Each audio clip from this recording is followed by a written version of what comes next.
आज मैं ऐसे विषय पर चर्चा करने के लिए आपके बीच में आया हूं, जो किसानों, ग्रामीणों और महिलाओं से सीधे जुड़े हैं।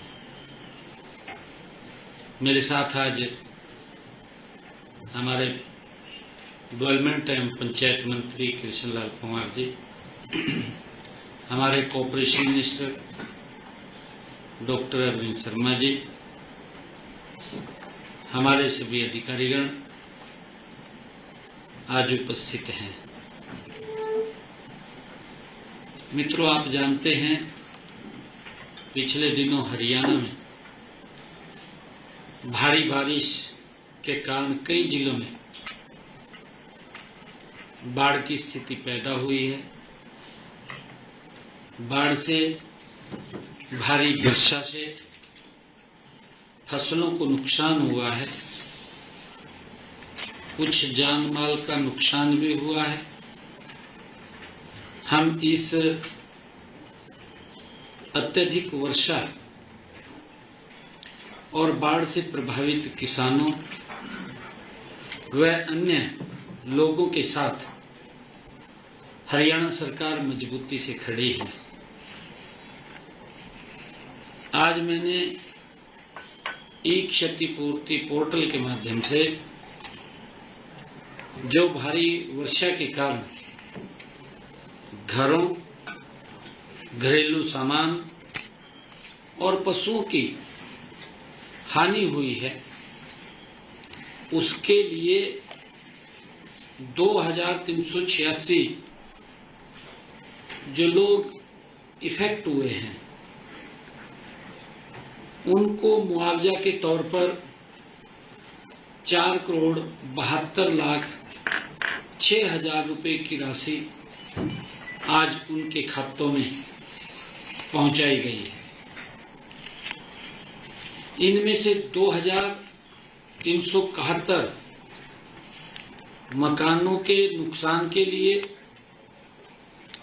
4,67,75,000 रुपए, 13 पशुओं की हानि के लिए 4,21,000 रुपए, 2 घरों में सामान खराब होने पर उनको आर्थिक सहायता में शामिल किया गया है। हमने बाढ़ से हुए नुकसान की भरपाई के लिए गत 15 सितंबर तक ई क्षतिपूर्ति पोर्टल खोला हुआ था। ई क्षतिपूर्ति पोर्टल पर प्रदेश के हमारे 6,397 गांव के 5,37,000 किसानों ने 31 लाख एकड़ का पंजीकरण करवाया है। इस क्षेत्र में सत्यापन का काम जारी है। उसको वेरीफाई करके जिस क्षेत्र में पानी भर गया है, वहां खराब फसलों के प्रति हमने प्रति एकड़ 15,000 रुपए तक मुआवजा उनको दिया जाएगा। वेरीफाई करके इसके तुरंत बाद दीपावली से पहले उन तक जो प्रभावित हमारा किसान है, उनके खाते में भी फसल खराबे की मुआवजा राशि पहुंचा दी जाएगी। क्षतिपूर्ति पोर्टल पर आए क्षेत्र का सत्यापन जल्दी करके यह राहत भी जल्दी किसानों तक पहुंचा दी जाएगी। आज क्योंकि भारी बारिश के कारण और बाढ़ के कारण हमारे जिन किसानों का नुकसान हुआ है, मैं उनके लिए भी कुछ योजना, उनको आर्थिक सहायता मिले। ट्यूबवेल के बिजली बिलों का हमने फैसला किया है कि किसानों की परेशानियों को ध्यान में रखते हुए आज ट्यूबवेल कनेक्शनों के बिजली बिलों का भुगतान दिसंबर 2025 तक स्थगित करने की घोषणा करता हूं। दिसंबर 2025 तक ये बिलों के ऊपर नहीं लिए जाएंगे, उसकी सरचार्ज वो घोषणा करता हूं। जिन बिलों का भुगतान जुलाई 2025 तक किया जाना था, वे अब जनवरी 2026 से किसी भी अतिरिक्त शुल्क के बिना दे होंगे। कोई उनके ऊपर चार्ज या ब्याज नहीं लगेगा। अब उसको जनवरी 2026 तक बिना किसी अतिरिक्त शुल्क के वो दे होंगे, ऐसा निर्णय लिया है। इससे प्रदेश के 7,10,000 किसानों को तुरंत वित्तीय राहत मिलेगी। हमने ये भी निर्णय किया है कि जो हमारे किसान फसली ऋण की वसूली को भी हमने स्थगित करने का निर्णय लिया है। आज ही फसली ऋण की वसूली स्थगित करने की भी मैं घोषणा करता हूं। जिन गांव में भारी बरसात या बाढ़ के कारण 50% से ज्यादा फसलों का नुकसान हुआ है, उन गांव के ऋणी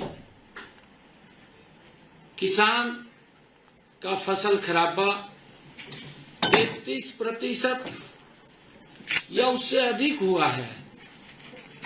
ऐसे गांव के किसानों द्वारा सहकारी समिति के लिए खरीफ के चालू फसली ऋण की वसूली स्थगित की जाती है। इन किसानों को रबी फसल के लिए फसली ऋण भी उपलब्ध करवाया जाएगा। ये नहीं है कि अगर उनको कोई ऋण, अगला फसली ऋण लेना है तो ले भी सकेंगे। ऐसा नहीं है कि उसको हमने स्थगित किया है कि आगे ऋण नहीं देंगे। इस फैसले से लगभग हरियाणा प्रदेश के 3 लाख किसानों को ऋण के बोझ से राहत भी मिलेगी। इसके लिए हम पूरे राज्य में इसका सर्वे भी करवा रहे हैं। मैं आज राज्य में धान की खरीद हर वर्ष 1 अक्टूबर से होती थी। किसानों की मांग पर हमने ये निर्णय किया, क्योंकि हर बार हमारा किसान ये चाहता था कि हमारी फसल जल्दी आ जाती है। उसको मैं भी समझता था। पिछले दिनों आदरणीय केंद्रीय मंत्री जी प्रहलाद जोशी जी से हम मिले और हमने कहा कि हमारे यहाँ किसान आलू की खेती करता है, जल्दी फसल आ जाती है, हमें उसकी परमिशन दी जाए जल्दी परचेज की। हमारी इस बात को आदरणीय प्रहलाद जोशी जी ने स्वीकार किया और हमें 1 अक्टूबर की बजाय 22 सितंबर से ही धान की खरीद का हमें अधिकार दे दिया। 22 सितंबर से ही हमने बाजरे की खरीद 23 सितंबर 2025 से उसको आरंभ की है। राज्य में 30 सितंबर तक धान की 5 लाख मीट्रिक टन आवक हुई है। 30 सितंबर तक, अभी कल तक 5 लाख मीट्रिक टन की आवक हुई है। इसमें से 3,58,000 मीट्रिक टन खरीदी जा चुकी है, जो आई है, क्योंकि मॉइस्चराइज के कारण थोड़ा देरी हो सकती है, ज्यादा मॉइस्चराइज होगा, परंतु उसमें से 5 लाख मीट्रिक टन में से 3,58,000 मीट्रिक टन खरीद ली है और किसानों के खातों में लगभग 109 करोड़ रुपया उस खरीदी का पहुंचा भी दिया है। 109 करोड़ रुपया हमने किसानों के खाते में पैसा भी पहुंचा दिया है। और इसी तरह 187.30 मीट्रिक टन बाजरा खरीद संस्थाओं द्वारा 4,970 मीट्रिक टन बाजरा व्यापारियों द्वारा खरीदा गया है। हम किसान को बाजरे के एमएसपी 2,775 रुपए प्रति क्विंटल की अदायगी सुनिश्चित कर रहे हैं, सरकार सुनिश्चित कर रही है।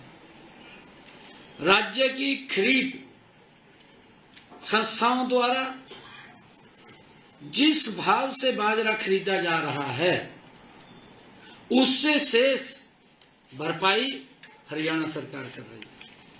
मान लिया जो बाजरे का एमएसपी 2,757 रुपए है, मार्केट में वो 2300 रुपए जाता है, तो ऊपर की भरपाई हरियाणा सरकार किसान के खाते में जो ही उसका फार्म कटेगा उसके खाते में हम पहुंचा देंगे। उसकी भरपाई करने का काम हरियाणा सरकार कर रही है। और यदि किसी किसान भाई का बाजरा किसी कारण, क्योंकि भारी बरसात हुई है, खराब होने की वजह से व्यापारियों द्वारा कम मूल्य पर खरीदा जाता है, तो उस स्थिति में भी हम किसानों को उस दिन की निर्धारित भावांतर दर की राशि का भुगतान करेंगे जिस दिन वो खरीदा जाता है। मुझे खुशी है कि आज ही मैंने प्रदेश की पंचायती राज संस्थाओं को राज्य वित्त आयोग की ये दूसरी किस्त 404 करोड़ 79 लाख रुपए की राशि आज विकास कार्यों के लिए पंचायतों के खाते में, पंचायत समितियों के खाते में और जिला परिषद के खाते में यह राशि 5,719 पंचायतों, 144 पंचायत समितियों और 3 जिला परिषदों के खाते में पहुंचाई गई है। हमारी सरकार का संकल्प है, आदरणीय नरेंद्र मोदी जी की सरकार का ये संकल्प है कि गांव में विकास की जो गति है निरंतर बनी रहे। आज जो शहर की सुविधाएं हैं वो भी गांव के अंदर आज उपलब्ध हो रही हैं। ये हमारी सरकार का कमिटमेंट है। मैं ये भी बताना चाहूंगा कि हमने पिछले 4 सालों में पंचायती राज संस्थाओं को पिछले 4 सालों में 3,700 करोड़ रुपए की राशि विकास कार्यों के लिए पहुंचाई है। इनमें से 3,300 करोड़ रुपए सीधे गांव के विकास कार्यों पर खर्च हुए हैं। ये आंकड़े ये इस बात का प्रमाण है कि सरकार का हर पैसा गांव के लोगों का जीवन स्तर सुधारने में लग रहा है। ये इस बात का गारंटी है।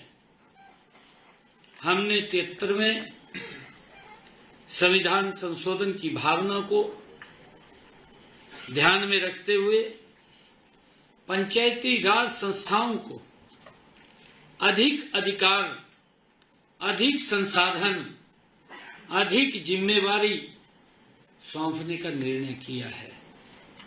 हमारा मानना है कि स्थानीय स्तर पर निर्णय लेने की क्षमता जितनी मजबूत होगी, विकास का परिणाम उतना ही प्रभावी होगा। ये हमारा मानना है। मुझे आज बताते हुए,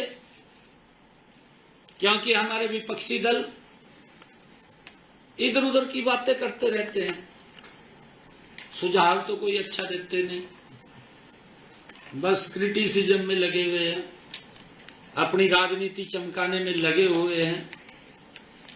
कोई बोलता है कहा ये लड्डू नहीं लड्डू है, हाँ वही लड्डू है, ये लड्डू है जो हर महीने मिलेगा, हर महीने मिलेगा। विपक्षी दलों को तो पीड़ा हो रही है। पीड़ा इस कारण हो रही है, कांग्रेस ने झूठे वायदे किए। हिमाचल में सरकार, कर्नाटक में सरकार, तेलंगाना में सरकार, कांग्रेस झूठ बोल करके सत्ता में आ गई। परंतु हमारी बहनें आज भी देख रही हैं कि मिलेगा कुछ, पर लड्डू अपने आप खा जाते हैं, वो किसी के लिए नहीं छोड़ते। ये कांग्रेस के डीएनए के अंदर है, ये कांग्रेस के नेचर में है। झूठ बोल करके वोट तो ले लेते हैं, परंतु सुविधाएं नहीं देते, सुविधाओं के नाम के ऊपर शोषण करते हैं। और यही हाल पंजाब में किया, पंजाब में भी यही हाल किया। क्योंकि इसलिए किया, वो दोनों के दो इंडी गठबंधन के लोग हैं, एक थाली में बैठ करके भोजन करते हैं, अंदर बाहर लोगों को दिखाते हैं कि मैं इसका विरोधी हूं, मैं इसका विरोधी हूं, पर अंदर एक जगह बैठे हैं। एक जैसी सोच है, एक जैसी नीति है, एक जैसी नीयत है इन गठबंधन के लोगों की। ये कहां देंगे? ये तो वोट लेना जानते हैं, फिर उसमें से लोगों का शोषण करते हैं, तड़पते रहते हैं लोग। ये कहने ने तो बड़ी वीडियो वायरल हो रही है, पंजाब के मुख्यमंत्री की ट्रोल की है लोगों ने, पंजाब के लोगों ने की है बहुत ज्यादा। वोट लेने के समय क्या क्या बोल रहा है, वो सब बातें पंजाब के लोगों के पास पहुंच रही है। परंतु एक कहावत मेरे याद आ रही है, कहें तो सुनाई थी,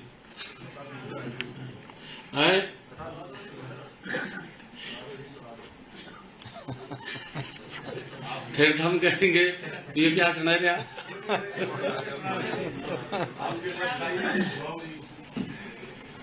एक व्यक्ति था,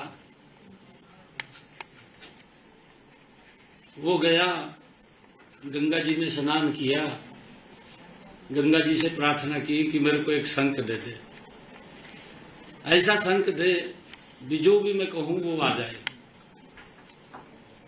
उनने तपस्या करी, उनने शंख दे दिया, उनने कह दिया भी एक ही है और नहीं है, दिमाग में कहे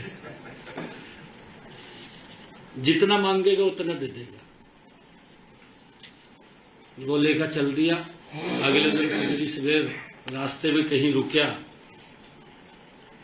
शंख काट का दो का मैं का पड़ोस ने कहा भी मेरे को इतने पैसे चाहिए, उन्हें दे दिए, बिल्लो जी। ये ज्यादा आगे गया और चोरी हो गया, किसी ने चोरी कर चोरी हो गया तो फिर गंगा पर गया, कहा जी वो तो चोरी हो गया। कहा मैंने कहा था भी और नहीं मिलेगा, एक ही मिलेगा, परंतु एक संक और दे रहा हूं मैं, जितना मांगेगा ये कहेगा आप एक मांगेंगे, कहेगा 2 लाख रुपए ले, पर लेने देने में कुछ नहीं है। ये उसने उसको संक दे दिया, ये वो जयकरा कहकरा भी 1 लाख चाहिए, कहा 2 ले, और कहा 2 चाहिए 4 ले, पर लेने देने में तो कुछ भी नहीं। ये हालात पंजाब में कांग्रेस का भी है और आम आदमी का भी है। ये तो इस प्रकार के संक हैं, कहने ने तो बहुत कुछ कह रहे हैं, तो लेने देने में कुछ नहीं है। ये हालात है। बाढ़ के अंदर भी पंजाब के किसानों की स्थिति खराब हुई है। भाई जब तो बहुत ज्यादा बोलता था, किसानों को कहता था मुझे आवश्यकता नहीं है, भाई उस बातों के ऊपर पूरा उतरना चाहिए, गुमराह नहीं करना चाहिए। महिलाओं को बोल दिया पंजाब के अंदर भी, हिमाचल के अंदर भी, हम इतना पैसा देंगे वोट दो, वोट दे दिया, और अब तक कहीं दिखाई नहीं दे रहे, कोई 5 पैसा नहीं पहुंचाया। हमने हरियाणा के अंदर पहले ही बजट के अंदर हमने प्रावधान किया, विधानसभा के अंदर हमने कहा कि हम लाडो लक्ष्मी योजना के लिए हरियाणा में 5,000 करोड़ रुपए का प्रावधान हमने किया, और अभी 25 सितंबर को पंडित दीनदयाल उपाध्याय जयंती के अवसर पर हमने दीनदयाल लाडो लक्ष्मी योजना, उसका पोर्टल भी लॉन्च किया, उसका रजिस्ट्रेशन भी शुरू किया। और ये तरह तरह की बातें बोल रहे हैं कांग्रेस के लोग, अपने गिरफ्तार में नहीं झांक रहे, दूसरे के ऊपर आरोप लगाना इनको अच्छा लगता है। अगर अपने उड़ी देख ले, इनके बारे में कह दे, फिर कहा चुप हो जो भी, कहा तो कई साल हो गए, कहा भाई साल हो गए, तेरे कारनामे ऐसे हैं, बताने तो पड़ेंगे, नहीं बताएंगे तो लोग कैसे करेंगे। और उसी दिन से हमने जो ऐप लॉन्च किया, मैं बताना चाहता हूं, इस ऐप पर पिछले जो हमने लाडो लक्ष्मी ऐप लॉन्च किया है, इस ऐप पर पिछले 6 दिनों में, पिछले 6 दिनों में, अभी 6 दिन हुए, पिछले 6 दिनों में हमारी हरियाणा प्रदेश की लाडो बहनों ने 1,53,844 बहन बेटियों ने अपना पंजीकरण करा लिया है। ये जो इधर उधर की बातें कर रहे हैं, कहा जी इसके अंदर कंडीशन लगे थे, इसमें नहीं लगे थे, ये इस प्रकार की बातें कर, गुमराह कर रहे हैं। 1,53,844 हमारी लाडो बहनों ने रजिस्ट्रेशन करा लिया है, उनका पंजीकरण हो गया है। मैं अपनी सभी बहनों से ये अनुरोध करता हूं कि जल्द ही, क्योंकि समय लगता है, कई बार जो साइट है वो भी स्लो पड़ जाती है, और इसी कारण हमने इसको फेसिस में रखा है। 20 लाख बहनें इसके अंदर रजिस्ट्रेशन लगभग करेंगी। मैं सभी बहनों से अनुरोध करता हूं कि जल्दी अपना पंजीकरण करवा लें, ताकि हम इस योजना की पहली किस्त जल्दी आप लोगों के खाते में हम डाल सकें। हमने सुबह तक अपडेट दूसरा आई। अच्छा, दूसरा अपडेट और आ गया। हाँ, ये अभी 1 घंटे के बाद अपडेट फिर आ गया। 1 घंटे के बाद ये बढ़का हो गया 1,71,946। 1 घंटे के अंदर ये अपडेट आया है। कितनी गति से रजिस्ट्रेशन हो रहा है, रजिस्ट्रेशन हो रहा है, ऐसा नहीं है, क्योंकि कांग्रेस विपक्षी दल में प्राण नहीं रहे, क्योंकि उन्होंने किया नहीं, भ्रष्टाचार किया है, लोगों को तंग किया है, लोग घूमते रहते थे, नौकरियां बिकती थी, क्या हालात थे, गैस का सिलेंडर लेना होता था, लाइन में लगना पड़ता था। मुझे खुशी है, हमने अपने संकल्प पत्र में कहा था कि हम अपनी बहनों को 500 रुपए का गैस का सिलेंडर देंगे। आज 18.5 लाख बहनों की रसोई में 500 रुपए का गैस का सिलेंडर जा रहा है, जिनकी इनकम 1,80,000 रुपए से कम। पहुंचा रहे हैं ना, जो हम कह रहे हैं वो कर रहे हैं। और आवेदन प्रक्रिया में मैं ये भी कहना चाहूंगा सभी बहनों से, मैंने उस दिन भी कहा था, आज भी मैं रिपीट कर रहा हूं इस बात को, मैं अपनी सभी लाडो बहनों से ये कहना चाहूंगा कि आवेदन प्रक्रिया में आने वाली कठिनाइयों के समाधान के लिए हमने एक टोल फ्री नंबर जारी किया हुआ है। वो नंबर है, आपके माध्यम से मैं सभी को बता रहा हूं, 1800-2231 और एक हेल्पलाइन नंबर 0172-488-0500। ये हमने टोल फ्री नंबर जारी किए हैं। किसी को कोई, हमारी लाडो बहन को कोई दिक्कत हो, समस्या हो, इसके ऊपर फोन कर सकते हैं। और मैं ये कहना चाहूंगा कि CFC की जो किस्त है वो भी दीपावली तक वो जारी कर दी जाएगी। इन त्योहारों के पर्व पर मैं हरियाणा प्रदेश वासियों को और आप सब पत्रकार एवं छायाकार मित्रों को मैं बहुत बहुत बधाई और शुभकामनाएं देता हूं। चाहे नवरात्रे, हमारे माँ के नवरात्रे, विजयदशमी का पर्व, हमारी दीपावली का पर्व, भैया दूज के पर्व, लगातार भगवान विश्वकर्मा डे, इन सब महापर्वों की आप सबको भी, हरियाणा प्रदेश वासियों को भी, देशवासियों को भी मैं बहुत बहुत बधाई और शुभकामनाएं देता हूं।